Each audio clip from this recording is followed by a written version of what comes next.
order. Madam Clerk, could you go ahead and read the roll? Mr. Braun. Present. Mr. Shiland. Present. Mr. Moore. Ms. Reclue. Mr. Shiverdecker. Here. Mr. Simmons. Here. Mr. Stone. Present. And Mr. Vaughn. Yes. 6 council members present. And now I ask everybody please stand. Pastor Williamson, if you wouldn't mind to deliver the invocation and the pledge. Thank you. Privilege, sir. Let's pray together. Our Heavenly Father, we rejoice and give you thanks for such a beautiful day as we've been able to live on this day and just to be in your presence and live our lives before you. I pray, Lord, ahead tonight and perhaps tomorrow night for our street and road workers, law enforcement officers, first responders, and all those that may have to deal with the perils of accidents and sickness with ice in the forecast. That's always a danger for all who are out and have to work in it. So I just pray ahead for protection for those that protect and help us along the journey. I pray, Lord, tonight for those that are connected to the city family who need your daily touch regarding sickness and affliction. My list is not exhaustive nor complete, but I certainly want to remember tonight Mayor Benton, Chief Myers, Chief Kofelt and his mother, Pat, and council persons, Mr. and Mrs. Reclue, and Mr. Chiland, and Mr. Moore. I do pray for all these folks and others that are part of the city family, that you bless them in every need in their lives. I lift up this session tonight, the discussions that will be held and decisions that are made. We always pray, Lord, that they are in keeping with your divine will. Bless our council and our mayor, our administrators and department heads, and all the folks on the ground every day that make our city the wonderful place that it is to live, do our work, and raise our families. We pray all this in Christ's name. Amen. Amen. Face the flag. Attention, salute, and pledge. I pledge allegiance to the flag of the United States of America and to the republic for which it stands, one nation, under God, indivisible, with liberty and justice for all. Thank you, sir. Privilege, sir.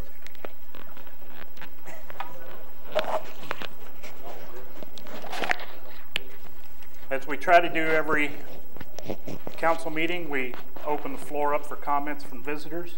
So the council will listen to your comments, but they won't interact. If you'd like to address the council, please come to the microphone, state your name and address, and the clerk will administer a 5-minute timer. Seeing nobody coming to the microphone, we'll move on. The next thing on the agenda is the approval of the consent agenda. Madam Clerk, would you read the consent agenda, please? On the consent agenda tonight, we have the approval of the City Council meeting minutes of January 20th, the approval of the City Council meeting minutes of January 29th, 2019, the approval of the City Council meeting minutes of February 12th, 2019, and the approval of the Director of Administration report for January. Is there anything anybody would like to remove from the consent agenda? I'd entertain a motion. Motion. Second. We have a motion and a second. Any discussion? All those in favor say aye. Aye. Aye. All opposed? Looks like it passed. Move on to the financial report. Ms. Hochlag, would you present the January financial report, please? I'll start off by saying January is always an odd month. We have 12 months of sales tax collected for 2018. We were right in line with the prior year. However, expenses only reflect one payroll period in January. The first payroll period was accrued back to December of 18, since it was time worked in 18. I've tried to explain everything else in the notes.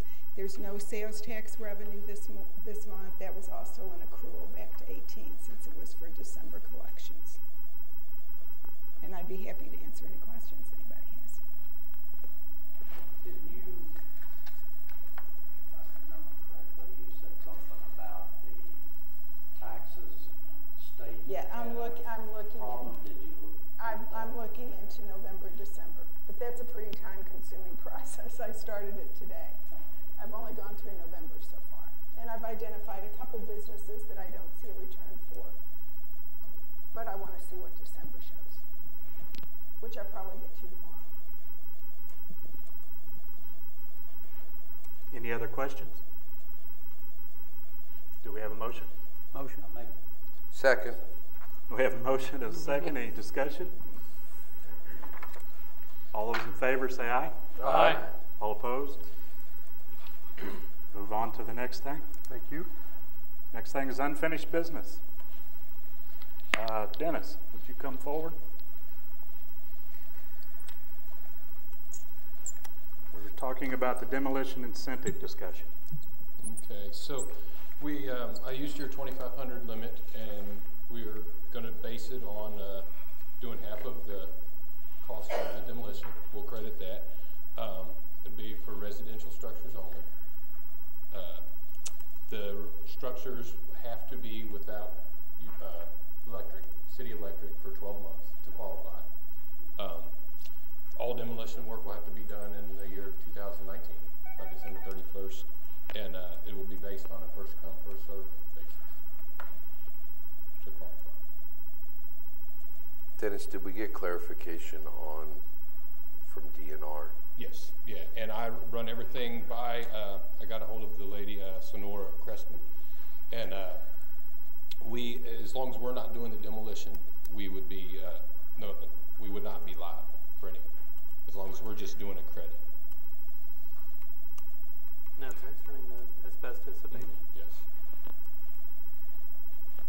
And you already have one in the works, is that correct? Not under this plan. Not under this one. No, this one hasn't been sent out to any property owners or anything. And I'm sorry, when we originally set the original 50,000 aside, did we not think that we would maybe look at 5 houses? Is that what we, and anybody else can jump in. I'm trying to recall what we knew it wasn't a large amount, but it was a starting point. And that's 5 houses, probably medium-sized houses. That's what it would cost if we took them down. Roughly $10,000 a house.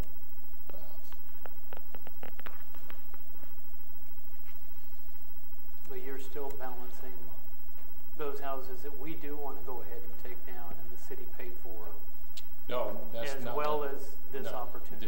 This would be that money. We would be using. Or it could be a combination. Or a combination. I mean, if we don't get much participation in this, then we'll look at that and use the money towards that. Okay. I guess I want to make sure that it is a combination, because I know we have some homes that are on our priority list for a number of years now, that whether the homeowner chooses to take advantage of this or not, we wanted those homes destroyed. And then the item 3 with the must be without electric for previous 12 months, was that because we thought people wanting to do this and that would lessen it, or what was the? We didn't want to take houses that say a landlord had people living in, and okay, if they're going to offer a credit for it, let's tear the house down. Okay. But in a case where say there's a fire and the homeowner doesn't have insurance, we would look at that house. Okay. Even if it had electricity 3 or 4 months ago, Right. we would still throw it into the mix. Okay. And then maybe if this program becomes very popular, then we might look at lessening that amount to get more houses. Exactly. Okay. Thank you. I would agree with Jeff that I would like to see a combination of the two, because if we have something that needs to come down, then putting it all towards the 2,500. So how about 30,000 towards city demos and 20,000 towards the voluntary, and just see how, and if one goes quicker than the other, we can come back to you and get permission to go the other direction. I would be okay with that.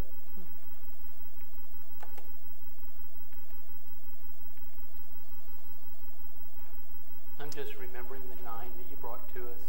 Mm-hmm. And those were all, the ones at the 9, those were all property owners took them down at their full cost. Okay. So with that $30,000, $20,000 split, is there a motion to get this out on the street. I'll make a motion to do that. Second. We have a motion and second. Is there any discussion on the motion? Do we want to change the wording of the previous 12 months to be just a little bit differently? Maybe even just take it completely out and take it on a case by case basis. case by case. Or just add.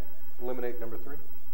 I think we need to leave number 3 in based on what you'd said, but maybe, you know, other properties can be reviewed on a case by case basis. Yeah, I can Just add that to it.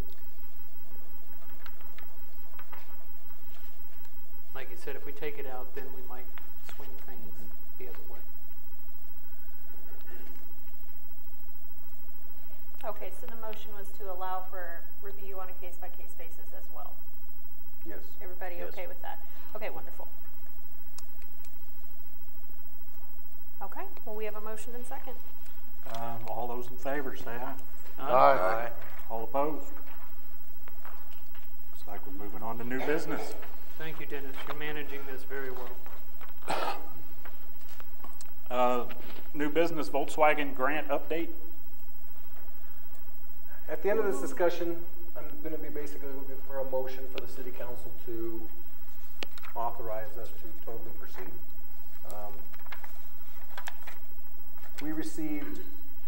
We applied for, I believe, 6 vehicles in the Volkswagen grant. And the Volkswagen grant is set aside. It's money that's set aside by Volkswagen because they got in trouble with the emission controls that they had on some of the cars in the United States. So the federal government issued us a very large sponsor for Volkswagen.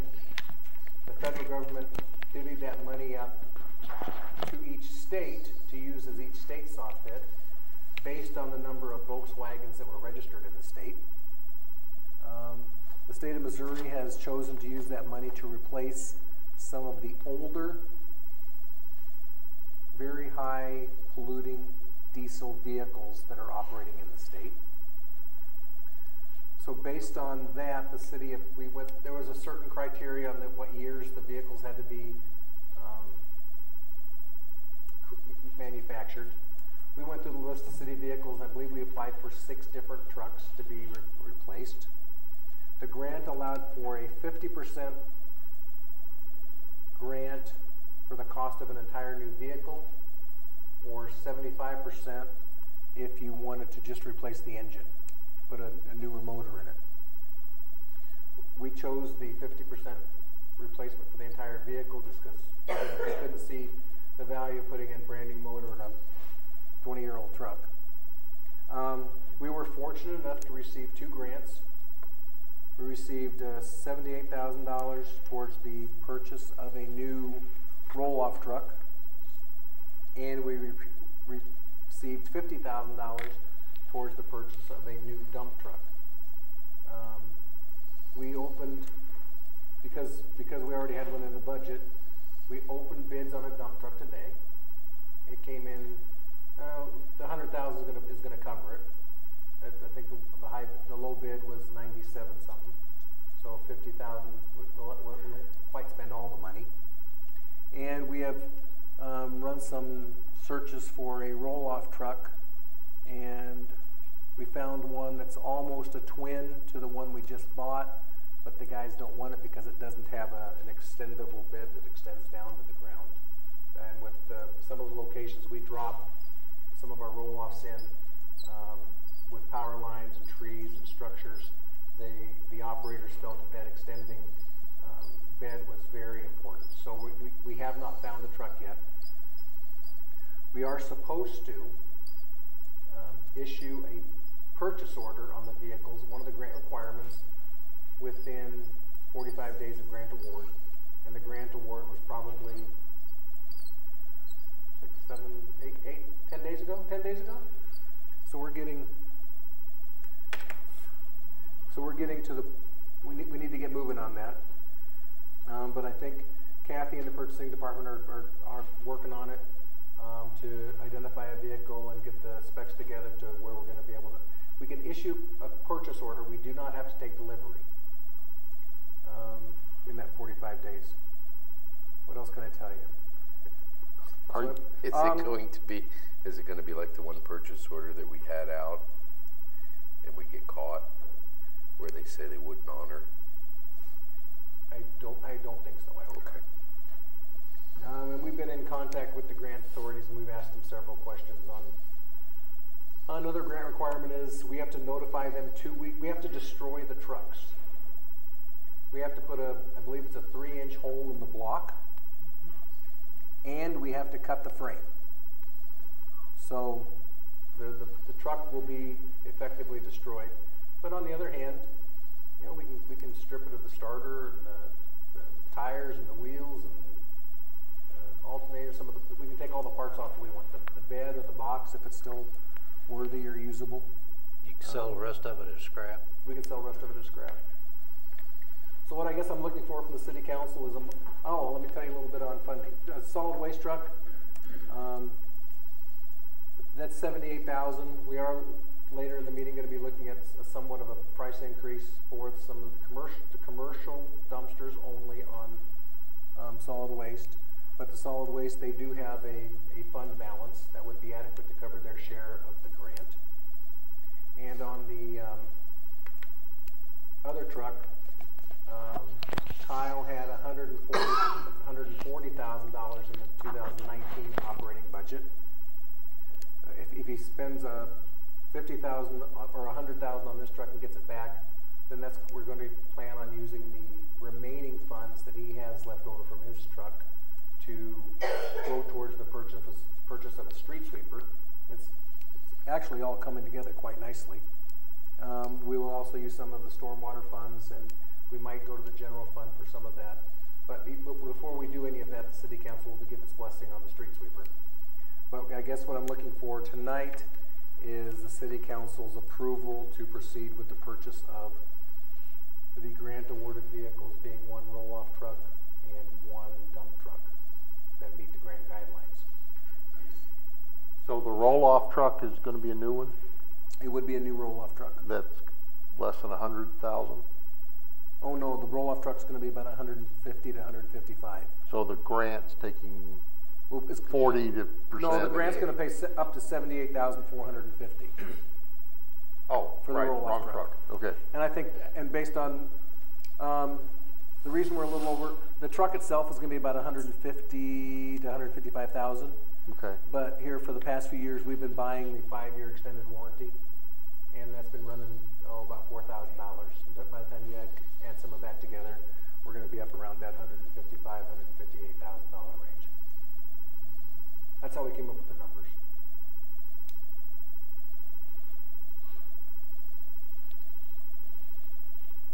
So the roll-off would be different than the one we just received? Because of yes. the tip. The other one is a full lift. We are not going to buy the one we found that does not extend. Okay. We may contact. There is a big difference. We may contact the dealer that has that chassis on the lot and see if he'll.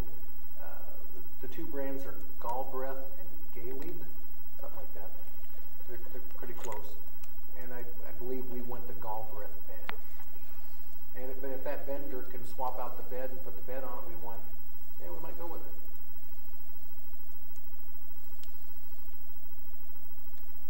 I don't want to buy something the guys don't want. If we could just get rid of all the overhead power lines, we'd be okay, wouldn't we? No. It does make sense. Yeah.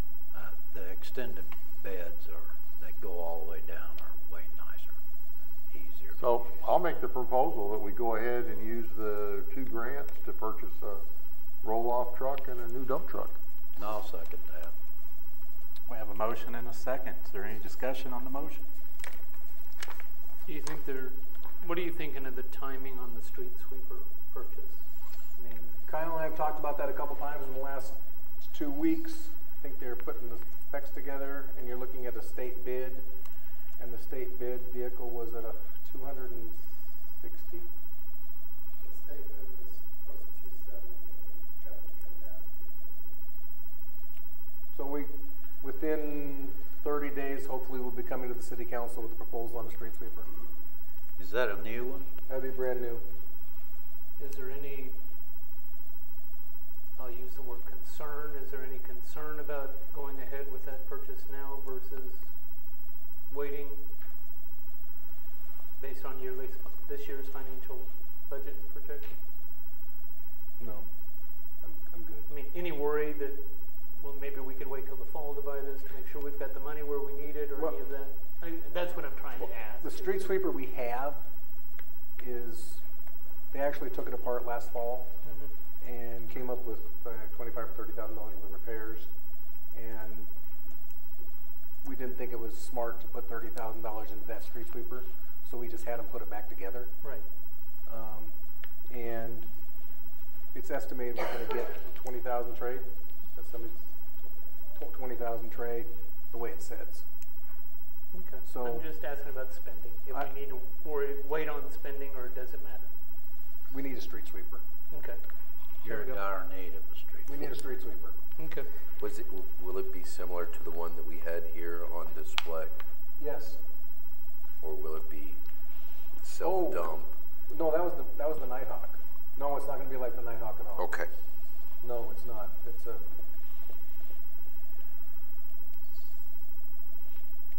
It's apparently not. I think is where we were going with that. So. The Nighthawk was a toy compared to what. I would agree. Do we have any more questions on the motion?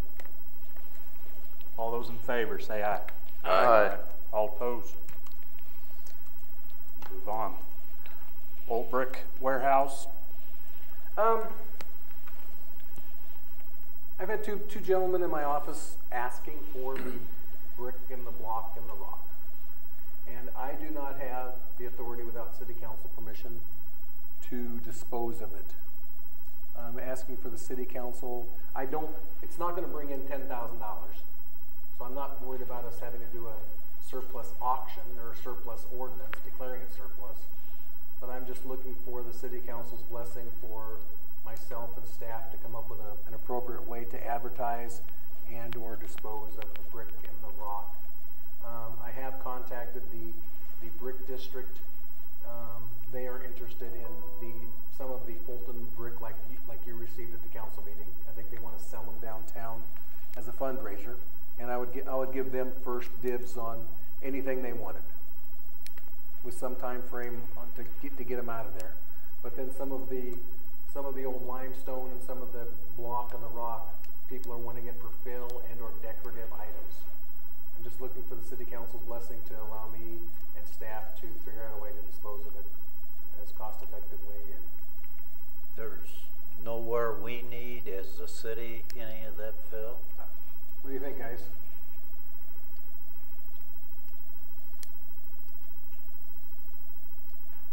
We've been looking for places for quite a while, looking for fill, so looking for a place to get rid of it. I think as long as we put a good use to the old brick, what they do with the rock and the block is really whatever they want. But I would definitely want to see us reuse the brick. Us reuse or somebody reuse? That the brick be reused in Fulton. Is that, like you said, the brick district? That rather than just give it to somebody and have them do whatever, they sell it or whatever. It would be nice to see it reused. Have you been out there to look at it? It's in one big pile, right, and it has mortar still glued to it. So whoever gets it's going to spend more money taking the mortar off than they are just picking up the bricks. So I'd say it's not palletized brick. No, it's right? Not. Yeah. It's a pile, and every other one's broke, and I mean it's going to be a lot of work for someone to pick out nice ones. Well, if the brick district wants it, they can. That's what I'm saying. I will give them a 2-week time frame to go out there and take anything they want, and anything they don't get, then we'll just advertise it as rock for make me an offer on how much you want to give me for it. They're gonna have to load it themselves. They're gonna have to haul it themselves.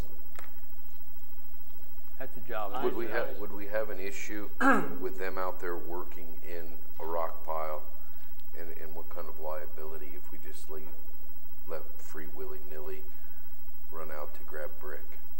We'd probably make them sign a waiver. Okay. I clean up. block and rock as surplus property and get rid of it however creative way you can do it. Second. We have a motion and a second. Any discussion on that? No discussion. All those in favor say aye. Aye. All opposed? Move on to number C, electric and solid waste rate discussion. Well, if you want to look at the electric rates first,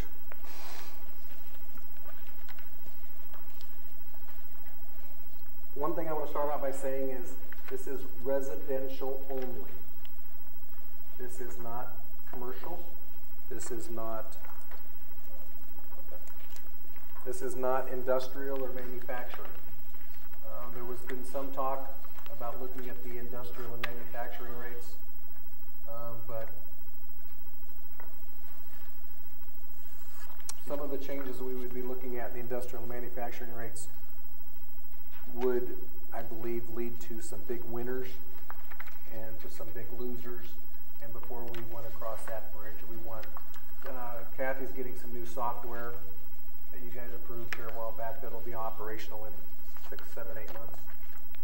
That we hope will allow her to very easily and quickly go in and adjust rates, and we could actually do comparison studies as to the effect it would have on all the individual customers.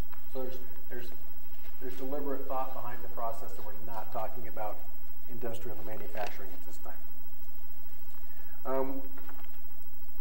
Staff was asked to put together a 5-year plan. We have a 5-year plan in front of you. Each year, the first year goes up about 3.5%. The second year would go up about 2. The third year about 1 to 1.5, depending on the number of kilowatt hours used. The standard, the one column I'd like you to look at is probably the 1,000 kilowatt hour column. That is the industry standard for average monthly consumption is 1,200 kilowatts. And then if you look at the very last page, the very back page of that, that's the net effect over the 5 years. The very, very back page. So you can see, like, over the 5-year period, if you're using 500 kilowatts, your bill would go from $54 to $60. Okay? Does everybody have this sheet in front of them, easy to get to? Sarah, you want to come up and talk about this one?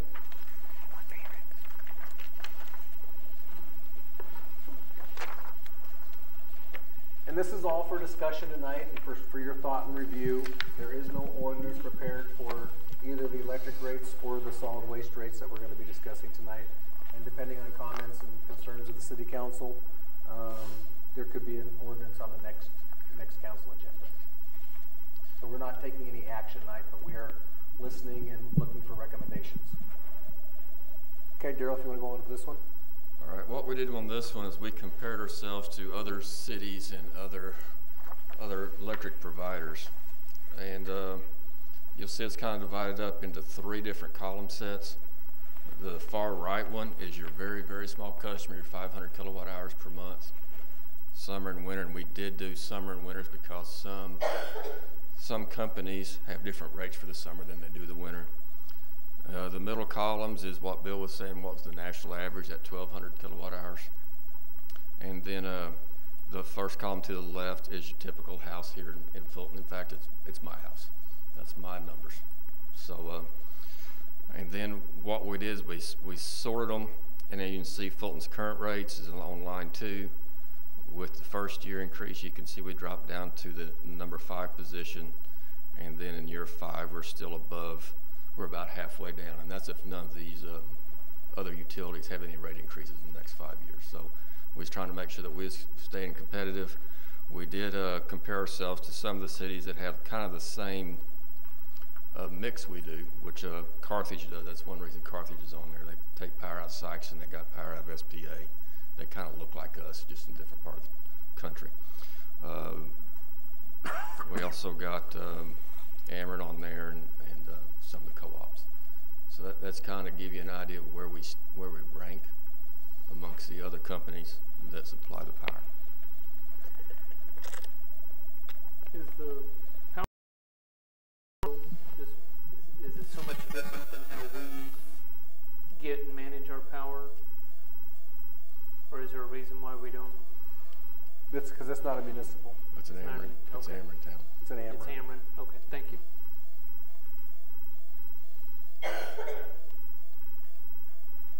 Several of the cities on here also have Prairie States, which we have Prairie States power. Okay. And others are just on here due to their location.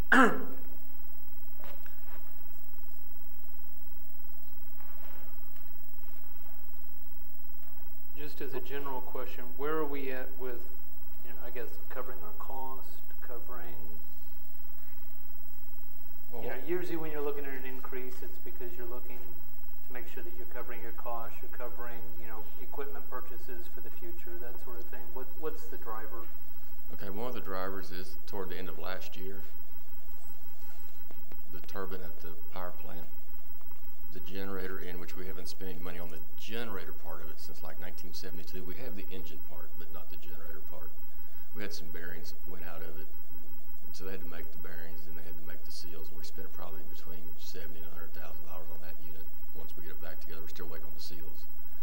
And then we had a transformer at the plant, a substation transformer, had seal problems. So we had a group come in, put seals in. We was losing oil between the main tank and the tap changer. And we've been draining the extra oil out of the tap changer and adding oil to the main tank. Well, they did that, then it failed test. So we had to do a retest, but we had oil samples that was saying the unit should be good, but Waukesha was saying leave it offline. We got that resolved, but we was looking at $600,000 if we hadn't got that resolved and had to do a transformer. As it is now, we still like one piece that we're waiting on parts for the tap changer that's cracked and leaking oil, and we're going to have about $100,000 in that when we're done. So if you remember, which I'm sure some of you guys remember, the bathtub curves, a lot of stuff fails right at the beginning. It's really reliable. Well, some of our big transformers and the turbine stuff is getting some age on it, folks. So we've got another transformer leaking. We got prices coming on to fix it. So far, most everything's been seals, but it's still very expensive to fix them. So that's part of what's driving this. Is we're going to need to spend more money on our old major infrastructure to keep it going. The last 5 years, we've spent it on breakers. Yep. So that's kind of where we're at. Is that not something that should be maybe knowing that it's getting older that we shouldn't have been budgeting for? Well, we didn't really have the leaks. We do oil samples every year on all these items, and we've stayed with the same testing company, so we got a good history. And that oil sample testing is what kind of saved us this last time. I mean, we had great oil samples. They tested the unit failed. We got a hold of our engineers, and we sent them their oil samples, and they came back and said, we don't believe this. The oil's too good to have this problem. So Waukesha came back on their own dime, and what we found out was on the neutral tap of that transformer, there was a resistor. A lot of transformers don't have that, but the one we have in Fulton has it. So when they tested on neutral, it failed. So as soon as we figured that out, we tested one tap off neutral, up and down, everything looks good, we're back in service. So I understand your question, but a lot of our stuff has been doing very well. We had a moisture problem a couple of years ago in one substation. We bought a filter press we put out there. It ran while the transformer was energized, and we got the moisture out of it. So we've spent small amounts of money going along, but we're getting hit with these larger problems. So maybe certainly something that we should look forward to on the next budget to increase dollars. Yeah. We'll probably have some tap changer wear, because every time it adjusts voltage, the movable contacts in that tap changer are moving. We've had some tap changer control problems that we've replaced the last couple of years, and we got another one of them to do. So it's your main equipment starting to get some age on it. So you show, go ahead. you show here in 2019, let's go back to 2018, a net income. And then for 2019, you show a net income of about 50,000 less than it was in 18. Is the increase going to go strictly for maintenance of what you were talking about? Is that what it's for? That's the expenses we're starting to see that we haven't seen in the past. I mean, I've been here about 12 years, and we really haven't spent that much money on big transformers. Small ones we have, but not the big transformers. We budgeted a couple years ago to get the turbine overhauled, and we did budget that. We knew it was getting bad. But the generator side, there was nothing telling us that anything was bad. We had a little bit of a vibration, and they came in, they found the bearing problems. Yeah, but the increase, we're going to set that money aside for maintenance? I would not want to go as far as to say that, but there's a lot of repairs and maintenance that can be done in the electric fund. I mean, a lot of the city survives off the electric fund. Yes, I'm well aware of that. And we've always tried to maintain reasonable electric rates, and I think even with this increase, I think we're still able to be doing good on the part of the citizen. I mean, if you look on there, the highest the electric rate ever gets on there is 10 cents a kilowatt hour, and 10 cents a kilowatt hour is very cost effective in this day and age. And we're looking at 10 cents a kilowatt hour in 5 years. Remind us of the last time we looked at electric rate increase of more than a couple of percent. More than a couple percent. Well, how much was it then? 16. I don't remember.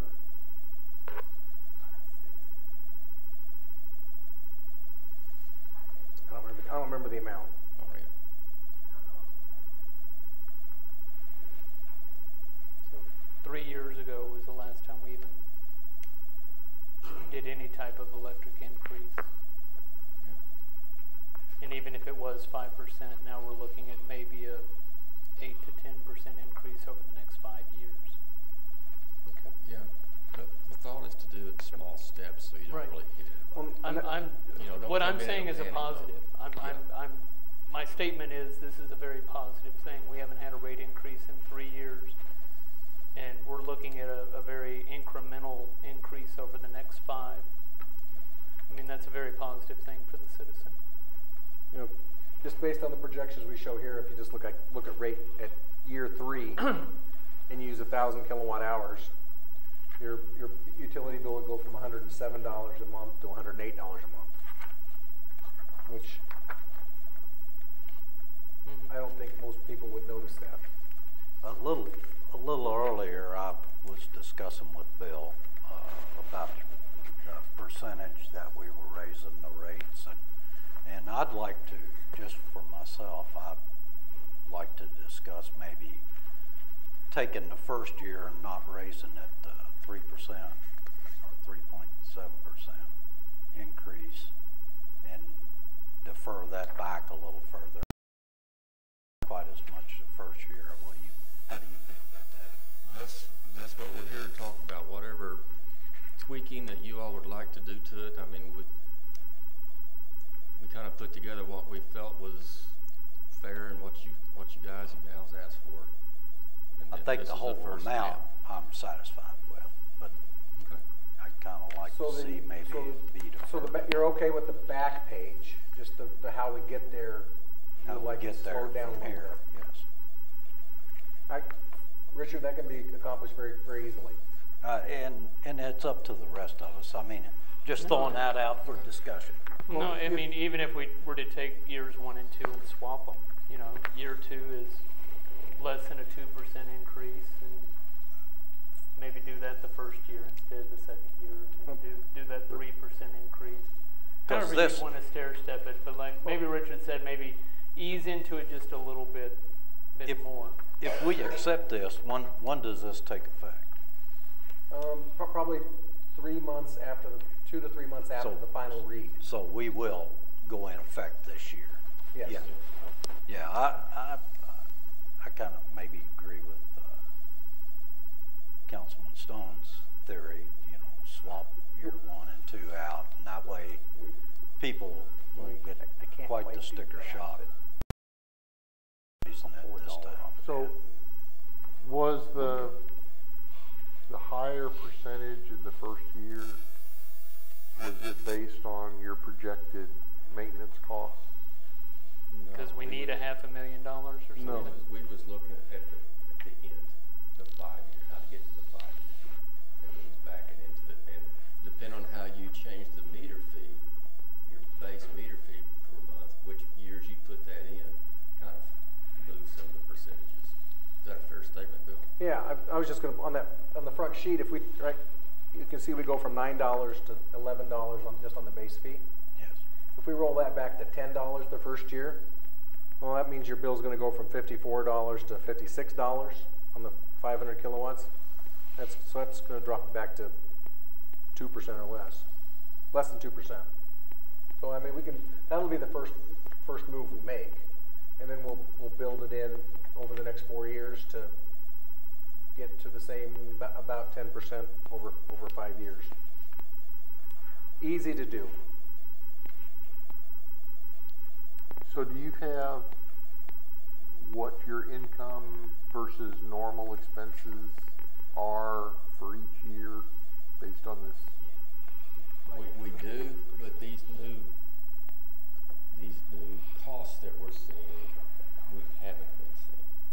So this is, and we didn't want to wait till we had a lot of major failures and be reactionary. We wanted to try to come in and let's get ahead of this. So maybe we could do some more testing, like Mr. Braun mentioned. Right. And do some things we haven't done to try to stay ahead of this thing as much as we can. Well, what I was getting at was you're going to have expenses of X, but if you add in transformer, seal replacement, a whole bunch of different preventative maintenance things that you see need to be done, are those things that need to be done in 2019? Do they need to be done in 2020? Are they going to be stretched out? You understand what I'm saying? So that a 3% raise this year would allow us to do the maintenance we have to do, but if we do a 1%, then a lot of this maintenance has to be deferred. Well, I don't necessarily think we'd have to defer.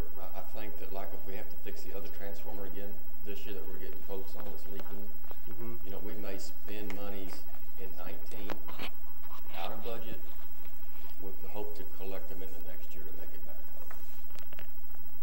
Does that makes any sense?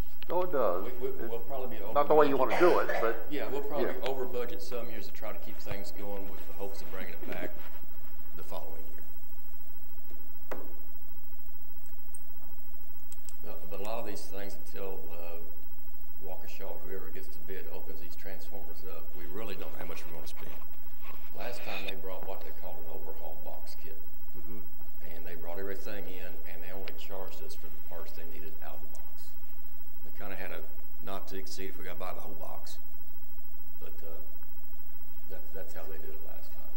And it seemed to work out pretty well. That way when we had it open and had all the load switched around, they had the stuff to put it together once it's assembled.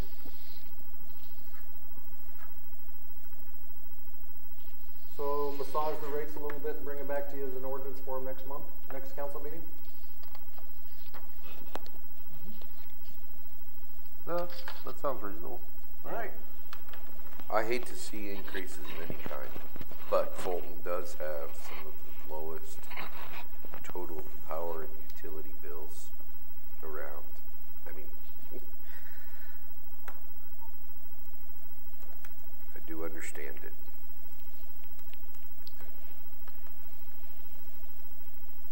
Thank you, Darrell. All right, we're ready to move on. Move on to number 11, council concerns. Oh, actually, just Oh, We got solid sorry. waste. We got solid waste. I threw them together. Oh, you so. got more, sorry. Well, I learned a lesson yesterday. Went to the U-board. Richard and Darrell and Kathy and Courtney can all confirm this. Yesterday's U-board was an example of where too much information sometimes is difficult. Anyway, on the solid waste, the only thing we're looking at, let's put it this way, we are not looking at residential. Your residential green carts, we are not looking at modifying that rate at all. So if you look at, you get these pieces of paper in front of you with the pink highlighter. Here, these. Okay. I'm just going to tell you where I think would be a good place to go. Is the one that says $5 a tip plus $3 a yard.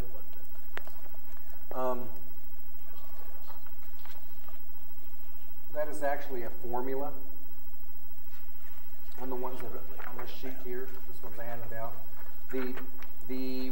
That 1 tip per week line does not fit the formula, because using the formula was actually going to be a decrease for them. So I just rounded that up to a dollar amount that would fit. And then you have another sheet in front of you. I'm doing it again. The one that has this. It's the one single sheet of paper. It's got the columns on it.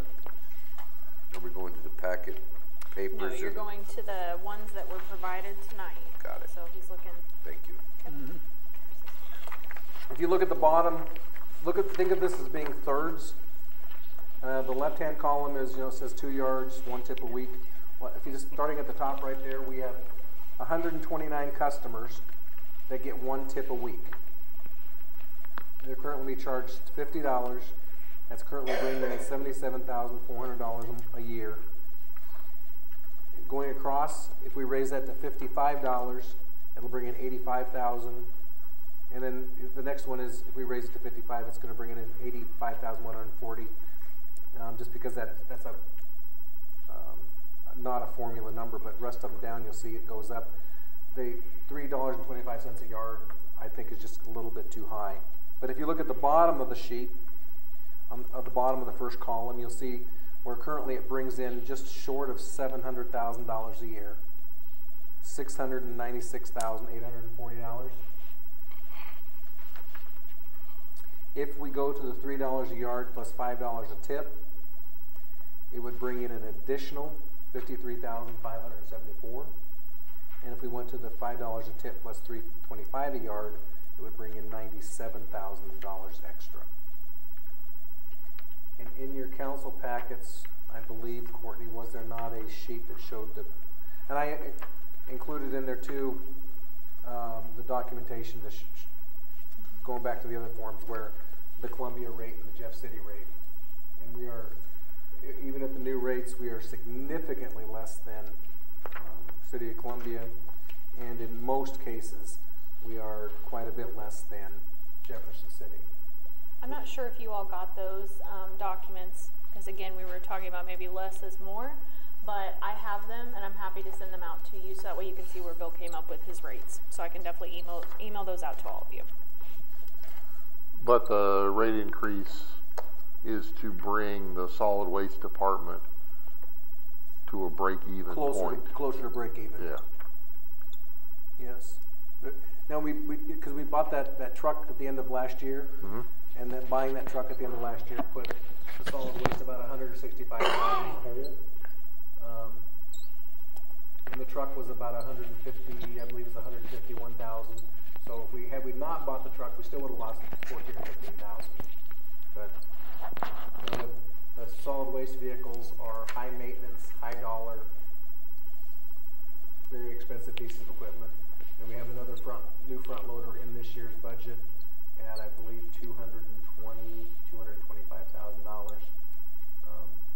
And I think we just have to accept the fact we're going to be buying a truck every year. It's with the number of trucks we have, we're probably running 9 or 10 trucks a day, aren't we, Robert? 9 or 10. We're not going to get 9 or 10 years out of them. It doesn't happen that. So there's going to be some years we have to buy 2. It's a lot of road miles. And it's a lot of starting and stopping. So That's on the commercial, are there any questions on the commercial dumpsters? And then I'm gonna take you to this next page where it says, talks about the roll-off containers. Throw that. You had a question? I do. You know, I guess where I'm looking at folks that have like a 2-yard, many times they don't have room for bigger, but maybe they had a 2-yard and they've just increased their tips because their volumes are increasing. But that percentage increase is a pretty good jump for them for that 5 and 6 trips a week. Yep. You know, what we would, Jeff, and someone in that situation, we would encourage them. Let's say you have a number that's on there, 12 yards of trash a week. We could come to your place 6 times, right? Okay, and do 6 dumps, or look at the 6-yard container twice a week. Twice a week, if you have the space in the room. So that'd be $207. They could save almost $100 a month by allowing us to go there twice a week instead of 6 times a week. Right. And we I don't want to say actively promote that, but if we can cut down the number of trips that we take to your facility, that's obviously saving us money. Yes. So we would encourage you to cut back on the number of tips per week and go with a larger container.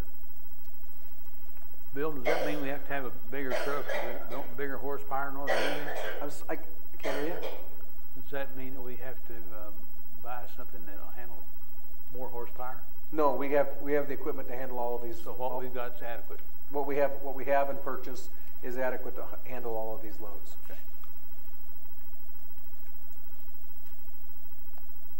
But some people just want their dumpster dumped every day. Right. That's a choice they Smaller make. dumpster and dump it all the time. That's a choice they make. All right. And none of this is related to recycle. None of this is related to recycling. We're still working on that. Well, sort of. Probably not as much as you'd think. That we're. Okay. There has not been a lot. I'm not thinking we're working very hard on it. There has not been a lot of discussion on recycling in the last month. Right. I think we're just kind of sitting back to seeing what Jeff City's going to end up doing with the place we've been taking it, and if they can maintain their 120 a ton, well. Is that still where we're at? It's last I heard. Okay. For January, we were at 120. And then, if you want to look at this sheet, yep, Richard's got it. What's this one? That one. With the words. This is just kind of a cleanup. If you look at the top line, we're looking at the 46.11 per ton over 3 tons. We're still going to give you the 3 tons on a roll-off for the $300 set and pull fee, but our cost to dump it went up $5 a ton a year ago. So we need to do some adjustments there, and you just kind of look down the list. It's just kind of doing a little cleanup and a little straightening up. So the cost increases that we as a city incurred a year ago, we have not passed on to the citizens until now. We have not. That's a good thing.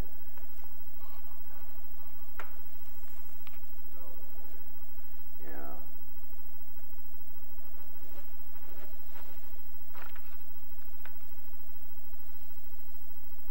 So increases even, you're saying that many years ago? So then that's been excellent. Yeah, this was done in 2014. Yeah. So that's excellent for the citizens.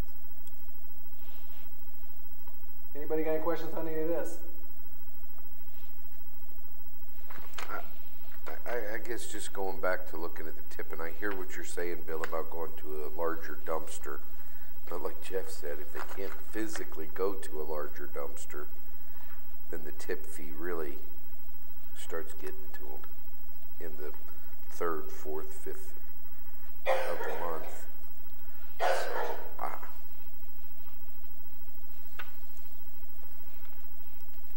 I don't know.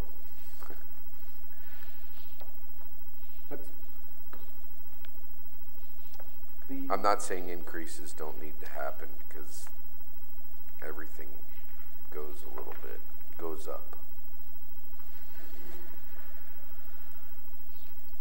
In all of those third, fourth, and fifth tips a week too, though, we're still, I mean. It's labor intense and it's miles on the truck. I 100% understand. It's time. That's right. It's time. But it looks like especially in the 2-yard, there's, I guess there's not a ton, but 29 of them are getting one day a week dump.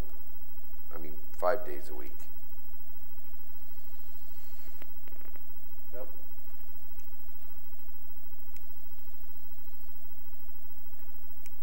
And if you look where the majority of the revenue comes, it comes from that line. It's $13,000 on that line alone. Of the 32, of the 28, excuse me.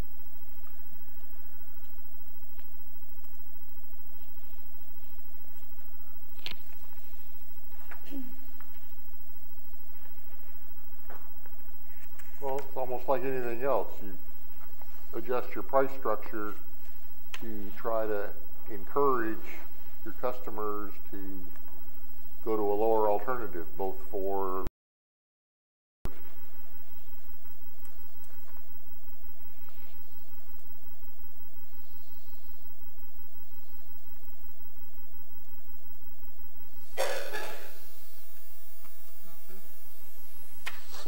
So is there a recommendation to bring this back as an ordinance in the next council meeting? Is there another step within the utility board, or is this the step that they have taken? The electric rates and the solid waste rates went to the utility board yesterday with, Richard was there, there was unanimous approval to recommend them to the city council. Okay. Procedural question. Thank you for remembering that. Hadn't mentioned it. So if everyone's okay with that, you'll see an ordinance for solid waste rates at the next meeting as well. Sounds good. Okay. Thank All you. right. You wanted to mention an event? Hear this thing? Yes, I will. Do you want to mention it? Go ahead. Okay. We were contacted by an organization who's putting together a car show and fundraiser for Wyatt Salmons.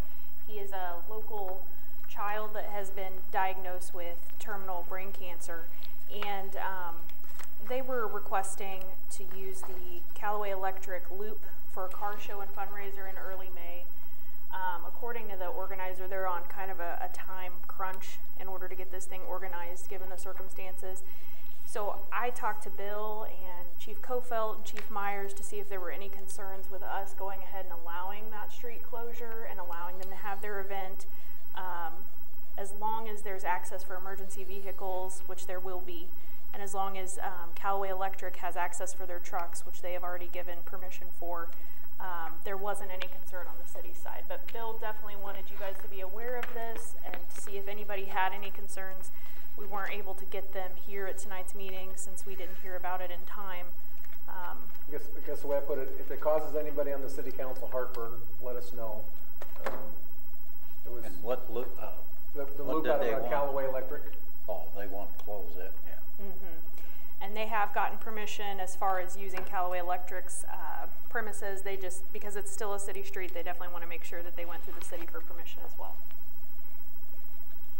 So if No anyone does have a objections concern, just let us know, and otherwise we'll proceed with that. Thank you. Awesome, Bill.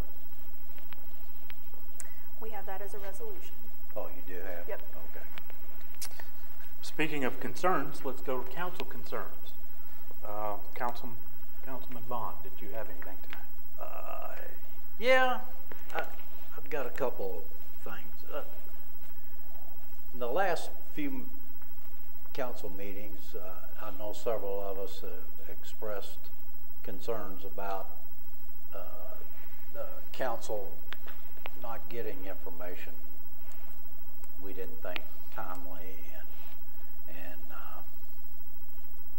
I've been looking at the charter, and it appears that maybe we could look at some of these chapters, and there might be a way that we can do by ordinance to further the council's knowledge on stuff that's happening throughout the city, to give us more insight on what's going on. And I thought maybe that would be a subject that the council would want to look into and talk about a little bit. So what are you asking?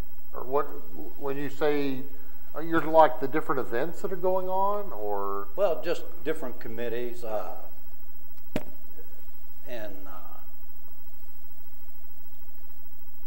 well, for instance, like the personnel board, all these other boards mostly have got council representatives or liaisons to them.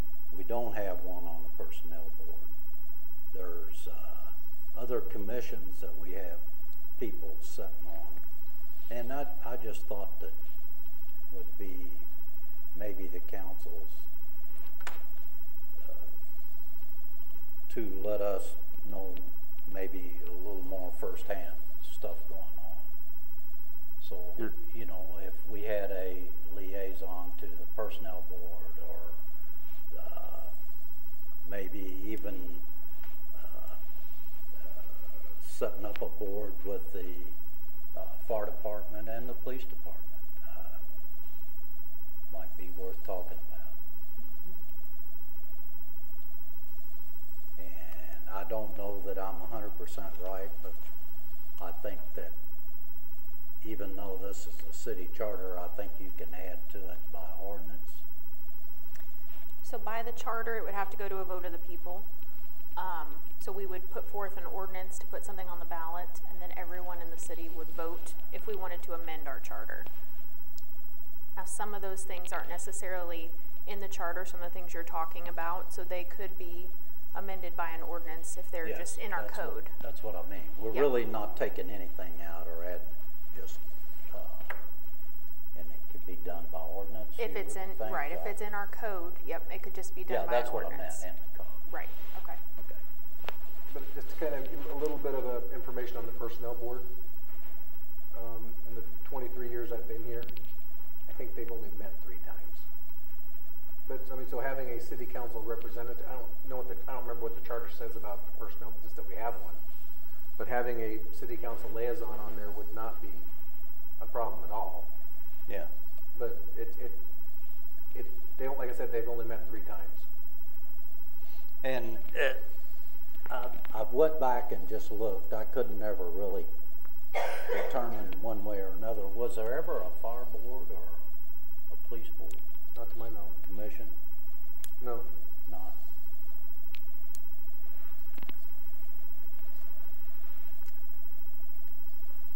Okay.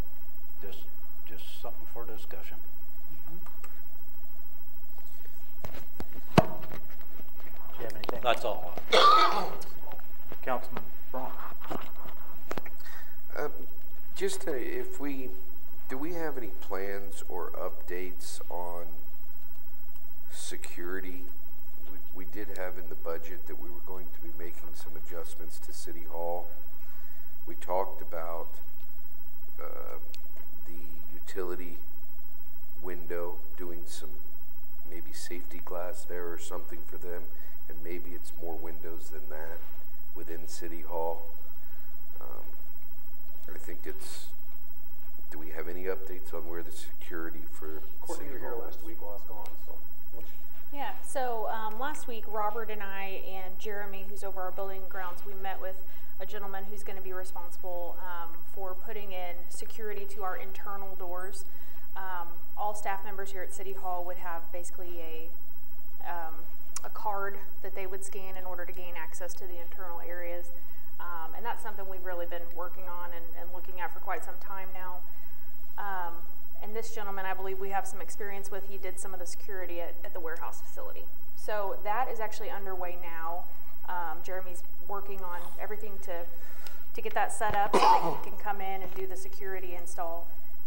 As far as glass or window coverings, at this time, the grant that we received will probably be used up for door security. So I don't believe that there was any plans just yet to do anything about window security. We've definitely mentioned it. We've talked about it a couple times, but I'm not sure that's on the radar just yet. I'll throw that back to Mr. Johnson. You know, if the city council wants glass at all the windows, we can sure do that. Well, I just, you know, as crazy as the world is getting, I think that we are maybe putting employees possibly in harm's way. And I don't think an employee in the city is worth losing over it, over the dollars that it would cost us.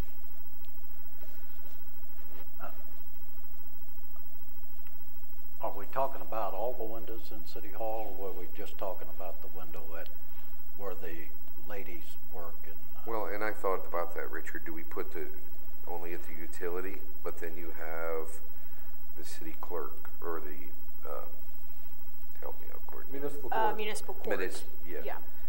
Window. I think we definitely have an opportunity for multiple windows. The utilities, obviously, they see people every single day that probably get a little upset. And municipal court definitely sees their fair share of people with warrants and tickets and things like that. I think we've had this conversation too within our meetings with department heads, and some people don't necessarily like the idea of glass or structures at the windows. They feel it's impersonal. I definitely tend to side with Councilman Braun that in my opinion, we should do everything we possibly can do to make sure our employees are not put in a situation where they could be injured or where someone could come through the window. So I kind of think it's one of those, if you're going to do it, you need to do it. There really isn't any reason to have glass or something at one window and not at the next when someone could just hop over the counter and get over there. So. Well, yeah, I agree that, you know, it's kind of impersonal to have the glass there, but if we're going to the trouble of key card access to the doors, all you have to do is hop over the low counter and you're in. So somehow you got to secure those. Otherwise, why are we even bothering with the key cards? So I think it's all got to be considered as one package. Well, and we've looked at different stuff for the hospital, so I've spent a lot of time looking at this. Sometimes it's not a low counter. Maybe if you put that counter, you know, half a foot taller or a foot taller, then it's harder to get there. You put a larger counter between you and the person. So rather than just a foot's worth of counter depth, so that I am right here and I can touch you. If it's a foot and a half, 2 foot between me and you, I don't need glass. I don't need a safety barrier between you because you're not going to reach out and touch me. And so there are some different things, but you're right. We need to look at all of it, but see what we want to do and how best to, one, be able to interact with the community, but to keep everybody safe. And we've looked at those options as well. I think we definitely, the way that our counters are set up would impede handicap access. Right. So that's not necessarily an option. And the counters that you see now are, what, a good 4 feet wide? So I don't really know that there's any way to make them wider. Make them even bigger. Plus, I think anymore, just in today's society, when you talk about someone coming in City Hall or coming in a business, you're likely looking at an active shooter kind of situation. So the depth of the counter doesn't necessarily stop anything with that. Yep. But those are definitely things to look into as well. Because used to it was that physical touch Sure. versus an active shooter type of situation. Yep. We'll get some prices. yeah, I think at least have something in the budget by next year. Well, we do have some more money in the budget this year. The grant's not going to, the grant's going to enhance what we already have in the budget. I think we have 10,000 in the budget. Yep, and I believe our grant was right at 2,000, so about 12,000. Yeah. And with the key cards and the doors and everything, we're definitely going to come in under budget on that portion, so maybe that would free up a little bit of money if you guys choose to continue with any other updates. I would certainly like to see it, I think. Yeah, I'd definitely start with the ladies that do the utilities first, probably.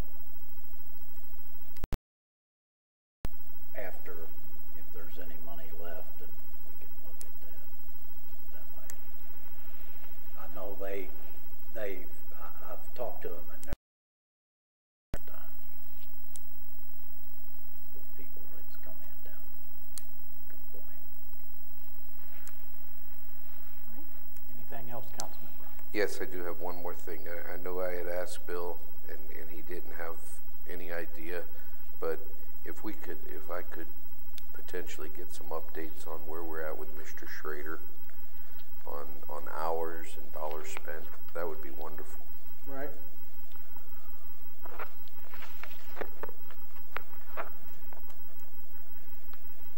Anything else? That's it. And I have nothing. Councilman Stone. I have one item, and it's as we continue to improve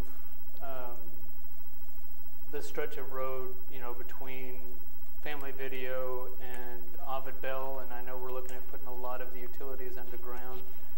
It's either it was a statement that was made by somebody within the city, or it was a rumor that was put out that we were going to stop all opportunity for the banners that go over the streets. And I know we had talked about this last year to, however we do that, to keep that opportunity available.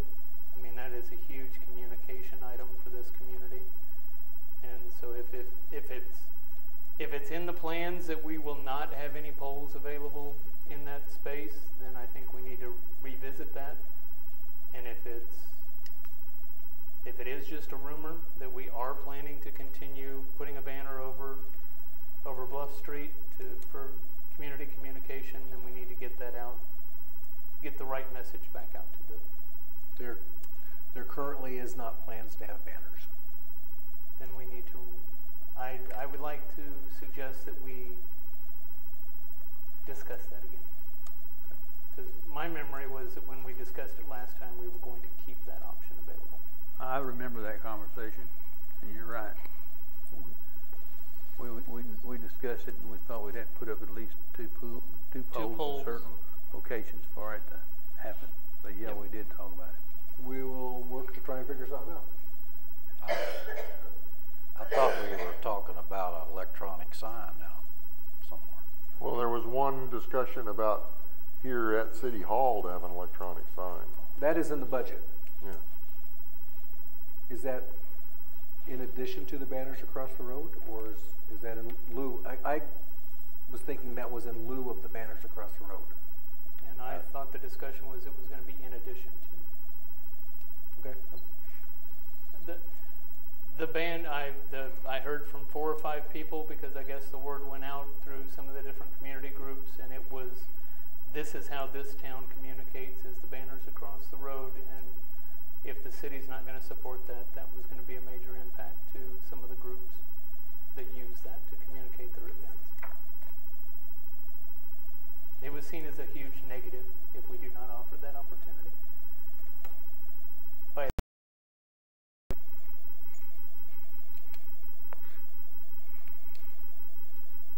And that's the only item I have.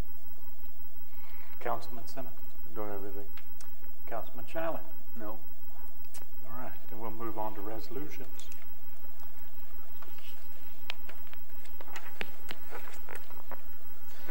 We have resolution 3332. It's a resolution that's had something to do with continuation of a small customer transportation agreement with Panhandle Eastern. Councilman Vaughn, would you present that? Resolution 3332, a resolution authorizing the mayor on behalf of the city of Fulton, Missouri, to sign all necessary documents in relation to the continuation of small customer transportation agreement number 11477 with Panhandle Eastern Pipeline for the period of 5 years. I make a recommendation that we adopt resolution 3332 at tonight's meeting. Second. We have a motion and a second. Is there any discussion on that motion? Okay, we got this yesterday, actually. Took it to the U-Board at 1 o'clock yesterday. What this is the Panhandle Eastern Pipeline's how we get the natural gas to Fulton, up to our take point. Comes across from Kansas over. The contract expires in 2020. By the tariff language, they had to give us this first right of refusal. And Bill and I called them, and because they left the term extension link blank, And we called them, basically asked them if we could put 5 years in there. They said yes. If you don't sign it, then it is posted. And then you got one more chance at right of first refusal. We called IMGA and talked to Heather, which I think everybody here knows Heather. And she said everybody just signs that because they do not want it posted, because you don't want to ever put that at risk of losing. And something could happen once you did post it. Right now, if you sign this, we have a guaranteed spot in the pipe. Okay, we're guaranteed getting gas delivered to the Fulton take point at Hatton. If we don't sign it, and it goes to a third party, then it's up to the third party to find that pipe, that hole in the pipe, and that space in the pipe. So we've had this for years. We've renewed it many times. It's basically a contract extension. Mm-hmm. So you're saying if we go to a third party, it'll be more expensive? Probably would, yes, sir. Yeah. It could be more expensive and Less reliable? less reliable. I don't think we would have our guaranteed spot anymore. Yeah. And on January 3rd, when it's 10 degrees outside, our supplier could call in and say, hey, we don't have any room in the pipe, you can't take any gas. And if you take it, it'll be 10, because we hit an extreme condition one time many years ago here, and we took more gas than we had scheduled, and they charged us 10 times the going rate for the gas. You said the term was blank. Any reason why we shouldn't do 10 years? I mean, Well, you chose 5. the minimum was 1. Mm-hmm. And since it ended on 2020, we was trying to keep it on the 5s or the 10s. The lady we talked to actually had to get permission to give us 5. Yeah. Okay. Yeah, she had to call us back and said 5 was okay. Okay. If we're going to get it, let's get it. I think she would have said, if we'd said 3, she would have said, yeah, fine. Okay. We said 5, she goes, I got to call somebody. Okay. So, not to I put just you on really- the spot, but why is this a jump up? Is it a what? Why, I mean, this is a contract that goes to 2020. We're getting an extension, but it sounds like this is a rush. Well, sure, they sent it out. We received it on February 20, or they sent it on February 25th, and they give you to February 28th to respond. Well, that's what I'm asking. Why is this a jump up? That's a story for Mr. Johnson. Aha. Bill said it was something. So it's like, we're looking at it, it's like, oh, dang. Courtney, pull together a resolution. We got to get this on the council agenda. We got to get this approved. Okay? And then we called them back another time and said, and it says February 28th. We're like, what if the city council doesn't want to deal with it that night, and they just, just try and get it as soon as you can. So, But that's not what it says. that's not what it They says. sent us a new one. That is March Courtney already had the 28th. resolution. Okay. You know, pretty much the resolution was already done. I already asked Courtney to do it. I don't know if she's done it yet, but the resolution was ready and it was on the agenda, and we took it to you board, and it's like, So it was supposed to be February 25th to March 28th, they sent us the letter. and it came through as February 28th. Okay. Why such a panic not for us? I mean, I understand that because they sent us a letter, but they sent us a letter saying we need to renew this contract immediately. I'm guessing it's in the contract, in the big contract, that they have to give us 12-month notice. Okay. That's my guess. So I mean, can Panhandle Eastern back out of a deal like this with us? I mean, Well, somewhere down the line? By the tariff, you had the first right of refusal. You own the contract right now. You have it. So nobody can take that contract until after you refuse to extend it. Okay. So they want to get all that out of the way so they can start selling pieces and parts to somebody else.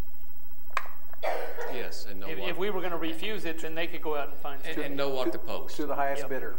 Yep. And know what to post. Yes, sir. And the rates are essentially the same as they were for the last. Same rate. Yeah. Yeah. It's their tariff rate. Right.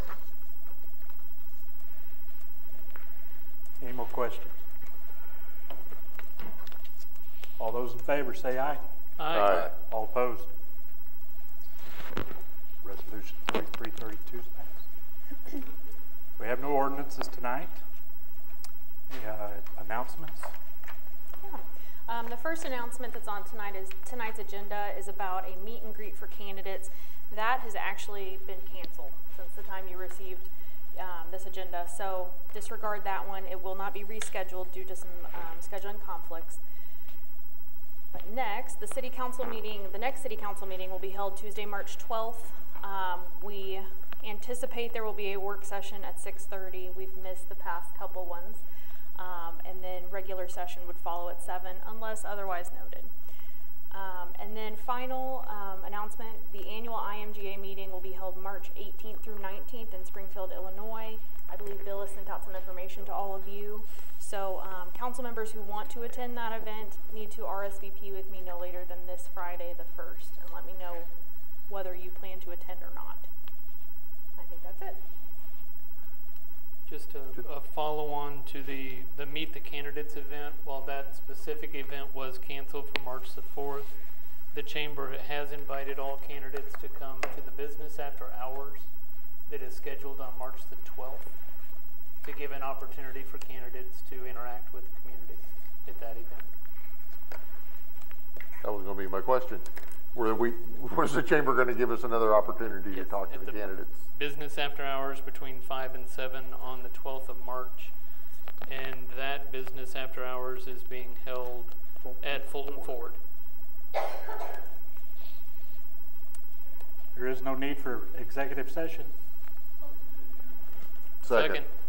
All those in favor? Aye. Let's go home.